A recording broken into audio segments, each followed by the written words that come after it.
Hey guys, good morning. Creator Mom, happy Friday.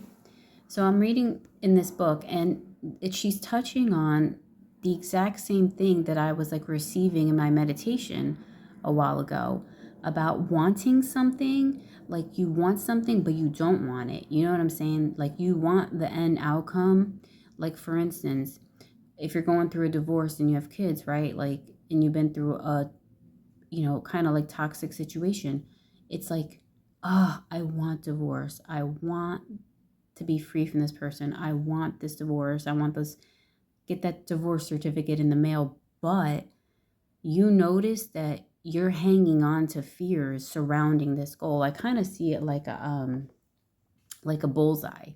Like, you want that centerpiece, but you're not willing to yet deal with all the things around that bullseye that have to do with the accomplishment of that centerpiece. Like I want a divorce, but I don't want to go through child custody shit. You know what I'm saying? Like I don't want to deal, like that whole part seems like really scary to me, or whatever part of a divorce seems very scary to you, like, or I don't want to interact with my ex.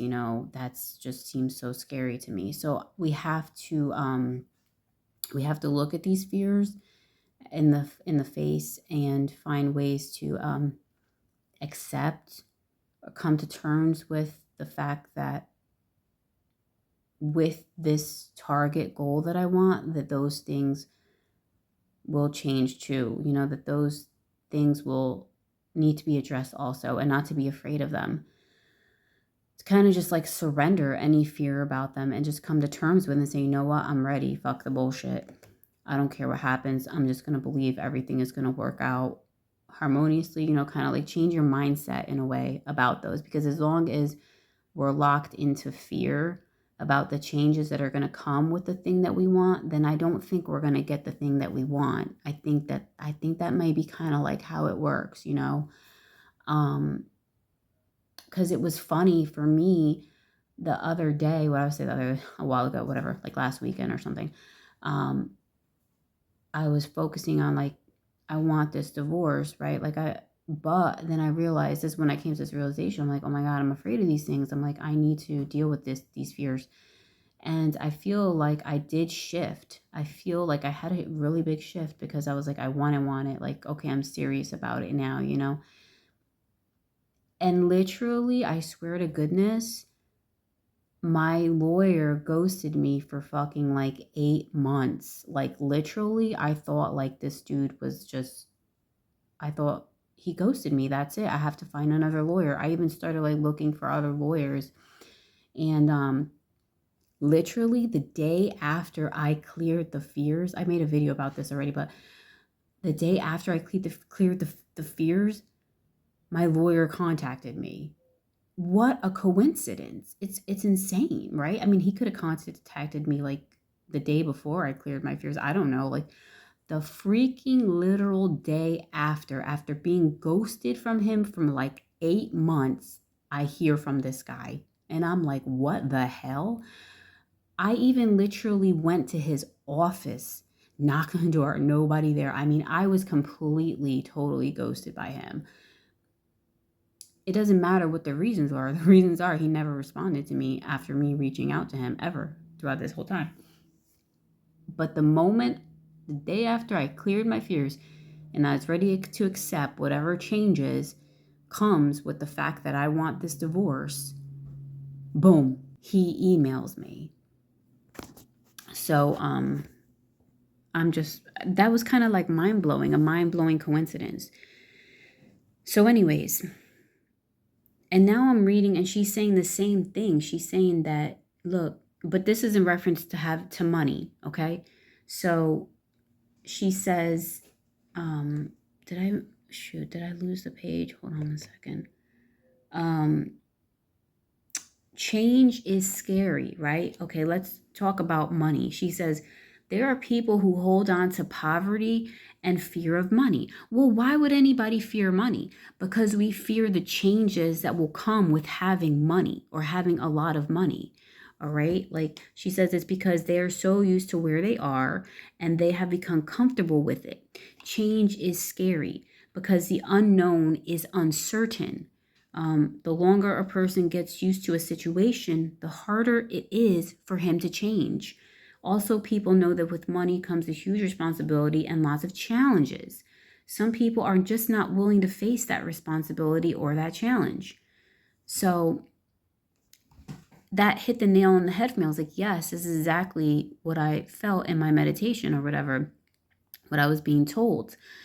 And in reference to money, okay, so I grew up in whatever, like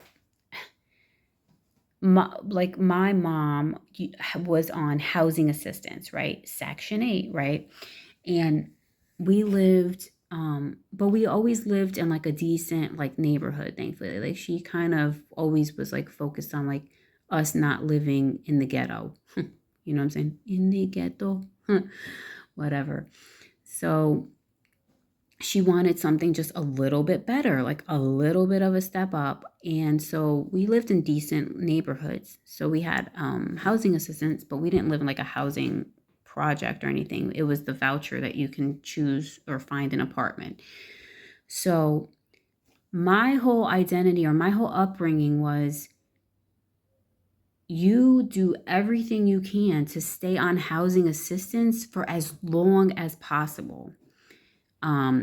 It's like it feels safe. It feels like a safeguard. You know what I'm saying? And I totally get it. Now I mean I understand the feeling of safety, of a safety net that comes with being on housing assistance, especially nowadays, like when everything has really like inflation is fucking skyrocketing.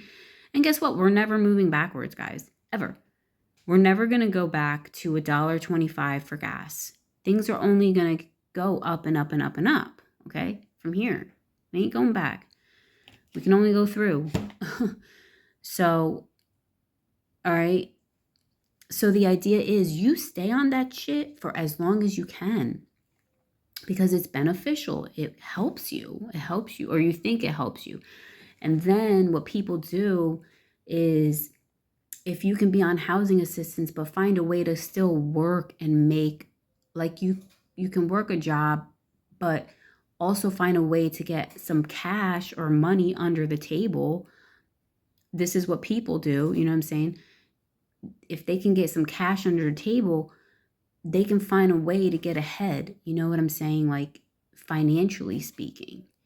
So, this is the kind of background that I come from.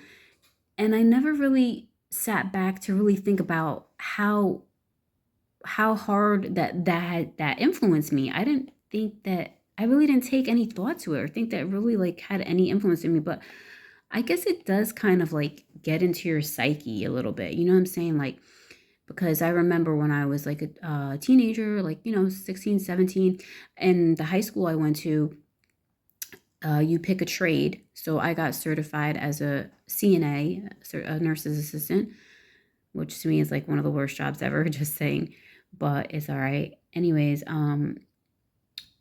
but I remember being told by my mother that like I could only work a certain amount of hours. Like I couldn't make a bunch of money because we needed to stay on Section 8. We needed to avoid maybe a rent amount being changed or avoid rent being increased due to my income as well. And that was a really like limiting feeling. I remember that feeling like really limiting, but like what are you going to do, right? Like you live with your parents, you have no choice when you're that young. So it's like, all right, whatever. I guess I can't make as much money as something or other, or like that's limited. Fine, whatever. You just suck it up and deal with that. So, yeah. And the idea is that if you ever have a chance to get to have Section 8, you do not lose it. All right? Like people are like, dude, do not lose that. Keep that. You know what I'm saying? Keep that voucher. Don't ever lose it.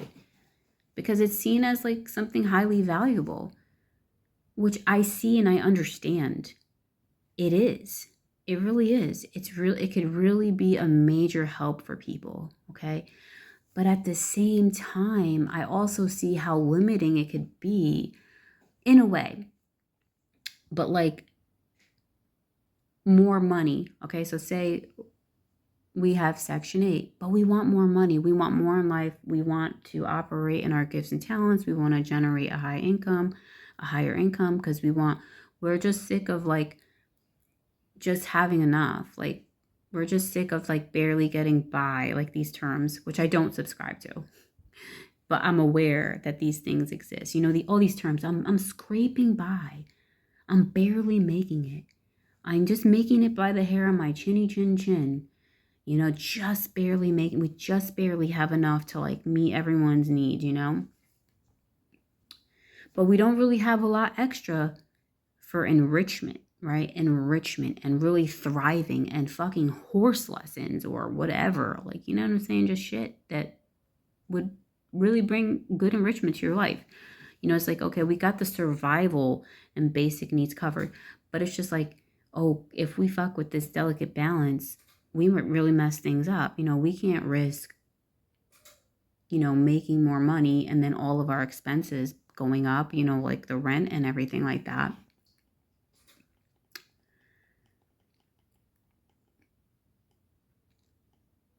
Anyways, yeah, just kind of like exploring all those ideas. You want to make more money, right? Everybody wants to make more money. But what if you get to the nitty gritty are the little fears that hang out around that bullseye of making more money? And then we write those fears down and we challenge those bitches. Or we just explore them, you know? Think about why we have those fears. What are we thinking around that? And frankly, are these fears really true? You know what I'm saying? Questioning, is this really true?